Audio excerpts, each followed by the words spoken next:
Like most other major car companies, Stellantis has plans to enter the recently established and fast-growing unibody pickup segment, but the company doesn't want to offer a model that can be no more than a fringe player in this class. No, they're about to bring back a familiar moniker after a couple of decades to bring the all-new Jeep Comanche and set a new standard in the truck market.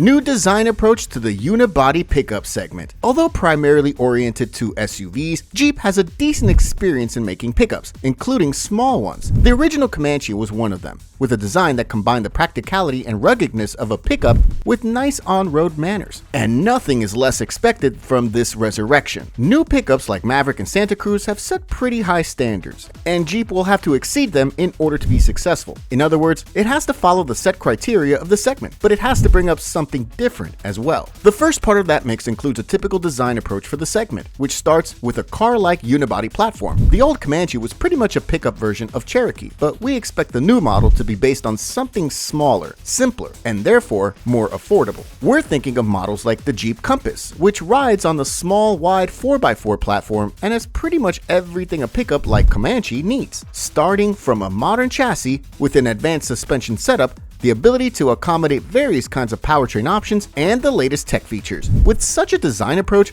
Jeep's pickup would be able to meet the high standards of the segment with ease. Moreover, let's not forget that the Compass comes standard with independent rear suspension, which would be highly beneficial in the case of Comanche, and a potential advantage over the competition, which usually features torsion beams in the most basic variants. Refined but off-road capable, but a smooth and comfortable ride would be just one part of Comanche's story. The second part of the blend refers to Jeep's key strength and advantage over competition: off-road performance. Jeep has been a leader in this aspect for decades, so we expect to see a bit of that magic in Comanche as well. Even though unibody pickups aren't necessarily designed to be particularly capable off-road, just look at the current offer, where the Maverick can be a decent off-roader, but only if you pay extra for the Tremor off-road package. On the other hand, the Hyundai Santa Cruz doesn't even come in a dedicated off-road version. Jeep's pickup, on the other hand, should come standard with 4-wheel drive, with the so-called Jeep Active Drive 4x4 system that has everything you need for moderate off-roading, including the Select Terrain system that offers a variety of traction modes.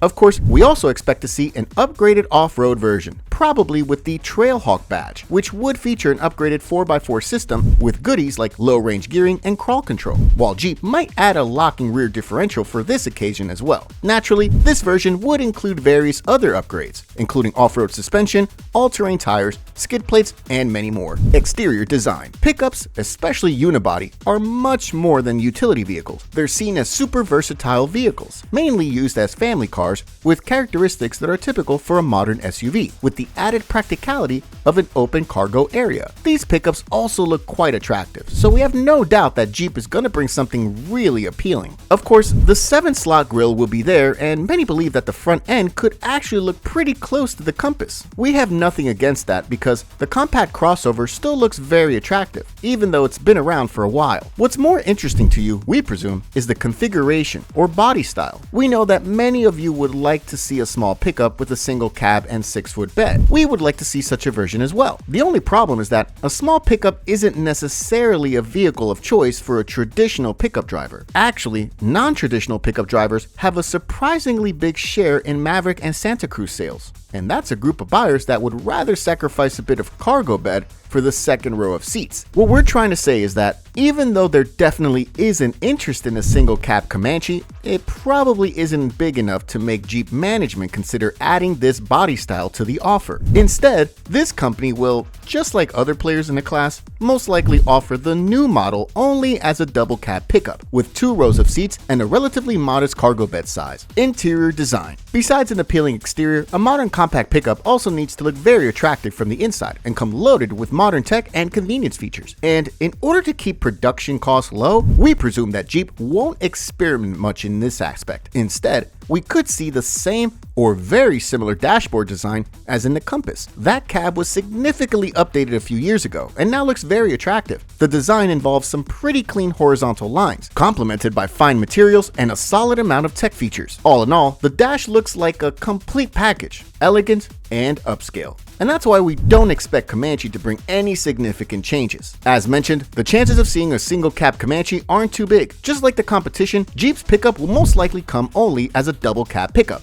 which is great if you prioritize passenger space over bed length. The pickup should offer 2 spacious rows of seats, with the second one being able to accommodate adult passengers with ease. As for the cargo bed, it should be similar to the competition. In numbers, that should be somewhere between 4 and 4.5 feet, considering that the Maverick and Santa Cruz are good for about 4.2 and 4.5 feet respectively. Powertrain and electrification. This is a bit of a tricky aspect because it's not easy to find a good balance in this segment. Small pickups need to be efficient, but they shouldn't lack power either. But they also have to be affordable, so it's no wonder that some sources even suggest the good old 2.4-liter naturally aspirated inline 4. It's not the most capable nor the most efficient engine around, but it could make base variants of the Comanche pretty affordable. Still, we think something more modern would be more suitable, such as the small but surprisingly capable 1.3-liter Turbo 4. With 180 horsepower, it's as powerful as the 2.4-liter unit, but it features notably more torque, over 210 pound-feet of torque, which would reflect in notably better throttle response and overall driving dynamics. But Comanche would need something more capable to compete with rivals and to use the off-road potential we discussed a few moments ago. One of the possibilities is to see a 2.0-liter Turbo 4 engine. That engine puts out nearly 270 horsepower, which is plenty enough to be on par with Turbo 4 variants of the Maverick and Santa Cruz. We might see some sort of electrification as well. If that happens, we're pretty sure that Jeep won't go for something super efficient. Instead, it would play on a capability card and offer something quite powerful. We're thinking of the new system that has just debuted in Dodge Hornet. It may be based on a small 1.3-liter Turbo 4 engine, but the capable electric motor makes it quite powerful, as the combined output goes up to 288 horsepower. Moreover, this is a plug-in hybrid system with a 12 kilowatt-hour battery pack, so expect to see some decent range in the EV mode as well. Towing capacity. As a unibody pickup truck, the Comanche certainly won't be particularly capable in terms of towing, but we still count on some decent ratings, especially when compared to the Maverick. Given the fact that 4-wheel drive is going to be standard, we're pretty sure that even the most basic variants will go way over 2,000 pounds, which is the maximum capacity of the front-wheel drive Maverick. Ford's pickup can tow up to 4,000 pounds with the tow package, but we're pretty sure Jeep's pickup could do better than that. Would it be able to tow as much as the most capable Santa Cruz, which is good for quite an impressive 5,000 pounds? It's hard to say. As for the payload capacity, we don't expect surprises. We expect to see typical numbers for the class, which would be around 1,500 to 1,600 pounds. Release date and price. With Ford's inability to increase production capacities to the desired level and meet demands, it's no surprise that other car makers are in a rush to steal some of those buyers. So is Jeep, and if we can trust the latest reports, the all-new Comanche will hit the market